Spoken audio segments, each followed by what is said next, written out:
Hi students, welcome to civil tips PSC. അപ്പോൾ നമ്മളിന്ന് പറയുന്നത് നമ്മുടെ ഈ ഒരു 2026 നമുക്ക് ഇനി വരാൻ സാധ്യതയുള്ള സിവിൽ എഞ്ചിനീയറിംഗ് കുട്ടികൾക്ക് വേണ്ടിയിട്ടുള്ള നോട്ടിഫിക്കേഷൻസ് ആണ് നമ്മൾ ഇന്ന് ഈ ഒരു വീഡിയോയിൽ കൂടെ നോക്കുന്നത്. ഓക്കെ, അപ്പോൾ വീഡിയോസ് എല്ലാവരും പൂർണ്ണമായിട്ട് കാണുക. അതുപോലെ തന്നെ നമുക്കറിയാം, നമുക്ക് ഈ ഒരു ഇടയ്ക്ക് ഈ ഒരു ജൂൺ ലാസ്റ്റിൽ നമുക്കൊരു first grade overseer first grade exam കഴിഞ്ഞല്ലേ. ഇനി അതുപോലെ നമുക്ക് ജൂലൈയിൽ നമുക്ക് അസിസ്റ്റൻറ്റ് എഞ്ചിനീയർ ഉണ്ട്. അതുപോലെ തന്നെ ഗ്രേഡ് 3 ഗ്രേഡ് 2 എക്സാമുകളുണ്ട്. അത് ജൂലൈ കഴിഞ്ഞ് കഴിഞ്ഞാൽ ഓഗസ്റ്റ് സെപ്റ്റംബർ മാസങ്ങൾ വരെയുള്ള എക്സാം ഡേറ്റ് നമുക്ക് അനൗൺസ് ചെയ്തിട്ടുണ്ട് PSC. ഓക്കെ, അപ്പോൾ ആ ഡേറ്റിലുള്ള എക്സാമൊക്കെ ഉള്ളവർക്ക് ആ ഒരു കറക്റ്റ് ടൈം ടേബിളൊക്കെ വെച്ചിട്ട് സിലബസ് എല്ലാം വന്നിട്ടുണ്ട്. സിലബസ് നമ്മുടെ ചാനലിൽ അവൈലബിൾ ആണ്. നിങ്ങൾക്ക് ആ ഒരു സിലബസ് നോക്കി നിങ്ങളത് കറക്റ്റായിട്ട് തന്നെ പഠിച്ച് തുടങ്ങുക. ഓക്കെ, നമുക്കപ്പോൾ ഇനി ഈ ഒരു 2026 വരാൻ സാധ്യതയുള്ള നോട്ടിഫിക്കേഷൻസാണ് നമ്മളിത് നോക്കുന്നത്. ഓക്കെ, അപ്പോൾ ഇത് ഈ ഒരു മുൻവർഷങ്ങളിൽ ബേസ് ചെയ്ത് നോട്ടിഫിക്കേഷൻ വന്നത് അനുസരിച്ചിട്ടാണ് നമ്മൾ ഇന്ന് ഈ വീഡിയോയിൽ പറയുന്നത്. ഓക്കെ, അപ്പോൾ ആദ്യം വരുന്നത് നമ്മുടെ ഡിപ്ലോമ ഐ ടി ഐക്കാർക്ക് വരുന്നതാണ് ഓവർസിയർ ഗ്രേഡ് 2, അതുപോലെ തന്നെ ഗ്രേഡ് 3 ഉണ്ട്. ഡിപ്പാർട്ട്മെൻറ്റ് KLDC, ഇറിഗേഷൻ, അതുപോലെ തന്നെ PWD. ഓക്കെ, ഈ 3 ഡിപ്പാർട്ട്മെൻറ്റിലും വേണ്ടിയിട്ടുള്ള നമ്മുടെ ഗ്രേഡ് 2 ഗ്രേഡ് 3 എക്സാമുകൾ നോട്ടിഫിക്കേഷൻസ് വരാൻ സാധ്യതയുണ്ട്.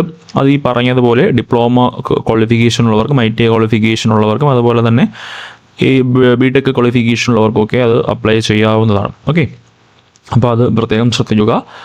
ദെൻ അടുത്തത് ഒന്നാണ് നമ്മുടെ ഡിപ്ലോമ ക്വാളിഫിക്കേഷൻ ഉള്ളവർക്കുള്ളത് workshop instructor. Okay, technical education ഡിപ്പാർട്ട്മെൻറ്റിൽ വർക്ക്ഷോപ്പ് ഇൻസ്ട്രക്ടറാണ് അടുത്തൊരു നോട്ടിഫിക്കേഷൻ എന്ന് പറയുന്നത്. ഇതും നമുക്ക് ഈ ഒരു 2026 തന്നെ പ്രതീക്ഷിക്കാവുന്നൊരു നോട്ടിഫിക്കേഷൻസ് ആണ്.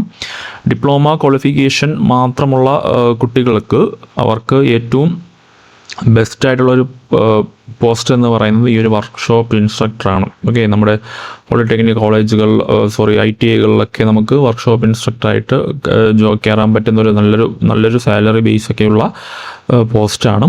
അപ്പം ആ ഒരു നോട്ടിഫിക്കേഷൻ നമുക്ക് ഈ ഒരു 2026 നമുക്ക് പ്രതീക്ഷിക്കാം.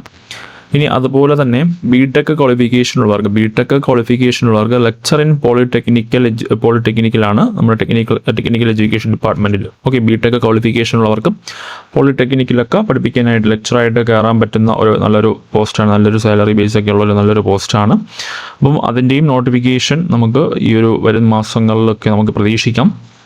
നമുക്കറിയാം PSC നോട്ടിഫിക്കേഷൻ പബ്ലിഷ് ചെയ്തതിന് ശേഷം ഒരു 5 to 7 മന്തിനുള്ളിൽ നമുക്ക് എക്സാം നടത്താറുണ്ടല്ലേ. സോ നമുക്ക് നോട്ടിഫിക്കേഷൻസ് ഒക്കെ വന്നതിന് ശേഷം അത്രയും പീരീഡ് നമുക്ക് കിട്ടുന്നുണ്ട് പഠിക്കാനായിട്ട്. ഓക്കെ, അപ്പോൾ അതിലേക്ക് വരാം. അപ്പോൾ നമുക്ക് അതിന് നോട്ടിഫിക്കേഷൻസ് ബാക്കി നോക്കാം. അതുപോലെ തന്നെ BTech ക്വാളിഫിക്കേഷൻ ഉള്ളവർക്ക് അതുപോലെ തന്നെ അസിസ്റ്റൻറ്റ് എഞ്ചിനീയർ വരുന്നുണ്ട്. KSEBയിലുള്ള അസിസ്റ്റൻറ്റ് എഞ്ചിനീയർ നോട്ടിഫിക്കേഷൻ നമുക്കിനി വരാൻ സാധ്യതയുണ്ട്. അതുപോലെ തന്നെ BTech ഉള്ളവർക്ക് യൂണിവേഴ്സിറ്റി ഇൻ കേരളയിൽ അസിസ്റ്റൻറ്റ് എഞ്ചിനീയർ പോസ്റ്റിലേക്കുള്ള നോട്ടിഫിക്കേഷൻ നമുക്ക് പ്രതീക്ഷിക്കാം.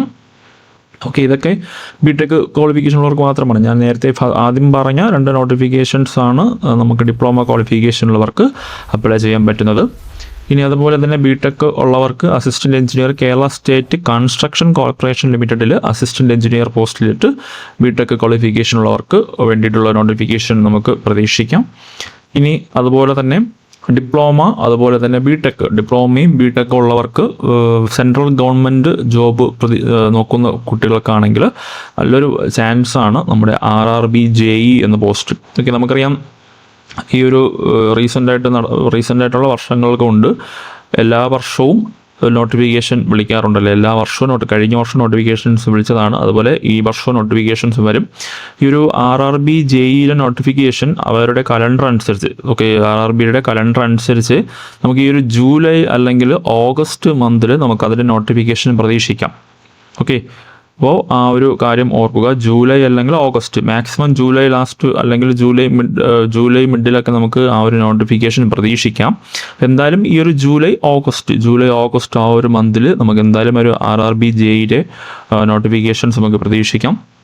അപ്പോൾ എന്ത് ചെയ്യുക, ഇപ്പോഴേ പഠിച്ചു തുടങ്ങുക. നമുക്കറിയാം ആ ഒരു പോസ്റ്റ് നല്ലൊരു പോസ്റ്റാണ്, സെൻട്രൽ ഗവൺമെൻറ്റിന് നല്ലൊരു പോസ്റ്റാണ്. നമുക്ക് കുറേ അധികം ബെനിഫിറ്റും നല്ല ബേസിക് സാലറിയും ഉള്ള ഒരു പോസ്റ്റ് തന്നെയാണല്ലേ RRB JEE എന്ന് പറയുന്നത്. അതുപോലെ നമുക്കതിലുള്ള സിലബസുകൾ നമുക്കറിയാം, നമ്മുടെ സിവിൽ ടെക്നിക്കൽ പരമായിട്ടുള്ളതും അതുപോലെ തന്നെ ജനറൽ നോളജ്, കറണ്ട് അഫെയർസ്, അതുപോലെ തന്നെ എന്താണ് നമ്മുടെ മാത്സ് ഉണ്ട്.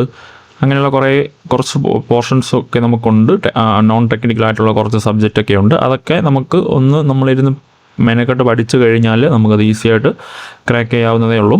അതുപോലെ കുറേയധികം നോട്ടിഫിക്കേഷൻസ് അത്യാവശ്യം വേക്കൻസിയും വരുന്നതാണ് നമ്മുടെ ഈ ഒരു RRB JEE എന്ന് പറയുന്നത്. ഓക്കെ, അപ്പോൾ ആ ഒരു ഡിപ്ലോമ BTech ഉള്ളവർക്ക് ആ ഒരു നല്ലൊരു പോസ്റ്റിലോട്ട് നമുക്കും അപ്ലൈ ചെയ്യാവുന്നതാണ്. അപ്പോൾ അത്രയാണ് ഈ ഒരു ഇനി നമുക്ക് ഈ വരുന്ന 2026 ഇനി വരുന്ന മാസങ്ങളിൽ നമുക്ക് പ്രതീക്ഷിക്കാവുന്ന നോട്ടിഫിക്കേഷൻസ് എന്ന് പറയുന്നത്. ഓക്കെ, അപ്പോൾ ഞാൻ നേരത്തെ പറഞ്ഞതുപോലെ നമ്മുടെ PSC നമുക്കൊരു നോട്ടിഫിക്കേഷൻ പബ്ലിഷ് ചെയ്ത് കഴിഞ്ഞാൽ ഒരു 5 മുതൽ 7 മാസം വരെ നമുക്ക് ടൈം കിട്ടും.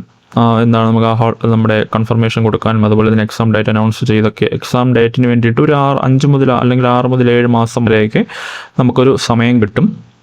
അപ്പോൾ ഈ ഒരു ഞാൻ ഈ പറഞ്ഞ നോട്ടിഫിക്കേഷൻസിന് വേണ്ടിയിട്ട് നിങ്ങൾ എന്ത് ചെയ്യുക, ഇപ്പോഴേ പഠിച്ചു തുടങ്ങുക. നമുക്കറിയാം നമുക്ക് ഈ ഒരു ജൂലൈയിൽ, അതുപോലെ തന്നെ ജൂലൈ കഴിഞ്ഞാൽ ഓഗസ്റ്റ് സെപ്റ്റംബറിലൊക്കെ എക്സാം ഉണ്ട്. അത് കഴിഞ്ഞിട്ടും നിങ്ങൾ പഠനത്തിൽ ബ്രേക്ക് എടുക്കരുത്, കണ്ടിന്യൂസ് ആയിട്ട് തന്നെ പഠിക്കുക. നമുക്ക് ഈ ഒരു 2026 നല്ലൊരു ചാൻസ് തന്നെയാണ്. നമുക്ക് കഴിഞ്ഞ വർഷവും നല്ലൊരു ചാൻസ് ആയിരുന്നു. അപ്പോൾ അതിൽ ഫ്ലോപ്പായി പോയ പിള്ളേരൊക്കെ ഇതിലും പരിശ്രമിക്കുക. ഇനി ഈ ഒരു ഫസ്റ്റ് ഗ്രേഡ് എക്സാം നമുക്ക് കഴിഞ്ഞു. June 30 overseer first grade exam കഴിഞ്ഞു. അതൊരു മീഡിയം ലെവൽ എക്സാം ആയിരുന്നു അല്ലേ. അപ്പോൾ അതിൽ നിങ്ങൾ കിട്ടാത്തവർക്കാണെങ്കിൽ, അതിൽ നല്ല മാർക്ക് സ്കോർ ചെയ്യാൻ പറ്റാത്ത പിള്ളേരാണെങ്കിൽ ഈ വരുന്ന എക്സാമുകളിൽ നമുക്ക് ഈ ഒരു ജൂലൈയിൽ ഗ്രേഡ് 2 ഗ്രേഡ് 3 ഉണ്ട്. അതുപോലെ തന്നെ നമ്മുടെ ഓഗസ്റ്റിൽ സെപ്റ്റംബറിലൊക്കെ നമുക്ക് എക്സാമിൻ്റെ ട്രേസർ ഉണ്ട്. ആ എക്സാമുകളൊക്കെ ഉണ്ട്. അതിലൊക്കെ വേണ്ടിയിട്ട് പ്രിപ്പയർ ചെയ്യുക. ഓക്കെ, എന്നിട്ട് നിങ്ങൾ വീണ്ടും എന്ത് ചെയ്യുക, കണ്ടിന്യൂസ് ആയിട്ട് തന്നെ പഠിച്ചുകൊണ്ടിരിക്കുക. ഓക്കെ, കാരണം ഞാൻ ഈ പറഞ്ഞതുപോലെ ഈ നോട്ടിഫിക്കേഷൻസ് നമുക്ക് എന്തായാലും പ്രതീക്ഷിക്കാൻ സാധ്യതയുള്ള നോട്ടിഫിക്കേഷൻ തന്നെയാണ്. അപ്പോൾ അത് കണ്ടിന്യൂസ് ചെയ്ത് പഠിച്ചുകൊണ്ട് തന്നെ ഇരിക്കുക. അതുപോലെ തന്നെ ഞാൻ നേരത്തെ പറഞ്ഞ RRB JEE എന്ന് പറയുന്നത് നമ്മുടെ ഡിപ്ലോമ, അതിൻ്റെ ബേസ് ക്വാളിഫിക്കേഷൻ എന്ന് പറയുന്നത് ഡിപ്ലോമയാണ്. 3 ഇയർ ഡിപ്ലോമയാണ് ബേസ് ക്വാളിഫിക്കേഷനായിട്ട് പറയുന്നത്. ഡിപ്ലോമയുള്ളവർക്കും അതുപോലെ തന്നെ BTech ഉള്ളവർക്കും ഒക്കെ അത് അപ്ലൈ ചെയ്യാം. അതും ഈ ഞാൻ നേരത്തെ പറഞ്ഞതുപോലെ നമ്മുടെ ടെക്നിക്കൽ സബ്ജക്റ്റുമുണ്ട്, അതുപോലെ തന്നെ നോൺ ടെക്നിക്കൽ സബ്ജക്റ്റും ഉണ്ട്. ഓക്കെ, അപ്പോൾ ആ ഒരു രണ്ടും നമ്മൾ ആ ഒരു ഈക്വൽ ആയിട്ട് നമ്മൾ പഠിച്ചു കൊണ്ടുപോയാൽ മാത്രമേ നമുക്കത് ക്രാക്ക് ചെയ്യാൻ പറ്റത്തുള്ളൂ. നമുക്ക് അതിൻ്റെ ഒരു ഇതെന്ന് പറയുന്നത്, നമ്മളിപ്പോൾ ഒരു ഫസ്റ്റ് ഗ്രേഡ് എക്സാമിനായാലും അതുപോലെ തന്നെ നമ്മൾ ഈ ഒരു സെക്കൻഡ് ഗ്രേഡ് എക്സാമിനായാലും നമ്മുടെ ടെക്നിക്കൽ പോർഷൻസ് നമ്മൾ കുറേ കവർ ചെയ്തിട്ടുണ്ടല്ലേ, കുറേ അധികം പോർഷൻസ് നമ്മൾ കവർ ചെയ്തിട്ടുണ്ട്. അപ്പോൾ ഇനി ഈ ഒരു സെൻട്രൽ ഗവൺമെൻറ്റിൻ്റെ RRB JEEക്ക് വേണ്ടി അപ്ലൈ ചെയ്യുന്നവരാണെങ്കിൽ നിങ്ങൾക്ക് നോൺ ടെക്നിക്കൽ പോർഷൻസ് നിങ്ങൾ കുറച്ച് ടൈം എടുത്തിരുന്ന് പഠിക്കാൻ ശ്രമിക്കുക. ഓക്കെ, അപ്പോൾ ഈ ഒരു നമ്മുടെ കേരള PSCയിലുള്ള ഈ ഒരു ഫസ്റ്റ് ഗ്രേഡ് സെക്കൻഡ് ഗ്രേഡൊക്കെ വേണ്ടിയിട്ട് പഠിച്ചിട്ടുള്ള പിള്ളേർക്കാണെങ്കിൽ നോൺ ടെക്നിക്കൽ മാത്രം ഇനി ആ ഒരു RRB JEEയുടെ ആ ഒരു എക്സാമിന് വേണ്ടിയിട്ട് നോൺ ടെക്നിക്കൽ പോർഷൻസ് മാത്രം പഠിച്ചാൽ മതി. ഓക്കെ, മറ്റത് നമ്മുടെ ടെക്നിക്കൽ സബ്ജക്റ്റുകൾ റിവിഷൻ ചെയ്തും അതുപോലെ തന്നെ പ്രീവിയസ് ഇയർ ക്വസ്റ്റ്യൻസ് ഒക്കെ വർക്കൗട്ട് ചെയ്തും നിങ്ങൾ ലെവലപ്പ് ആക്കാൻ ശ്രമിക്കുക. ഓക്കെ, ആ ഒരു രീതിയിൽ മുന്നോട്ട് പോകുക. അപ്പോൾ ആരും ബ്രേക്ക് എടുക്കരുത്, പഠിച്ചുകൊണ്ട് തന്നെ ഇരിക്കുക. നമുക്ക് ഇനിയും നോട്ടിഫിക്കേഷൻസ് ഒക്കെ വരാം. ഇത്ര നോട്ടിഫിക്കേഷൻ നമുക്ക് സാധ്യതയുള്ള നോട്ടിഫിക്കേഷൻസ് ആണ്. അപ്പോൾ നല്ല രീതിയിൽ തന്നെ പഠിച്ചുകൊണ്ടിരിക്കുക. Thank you.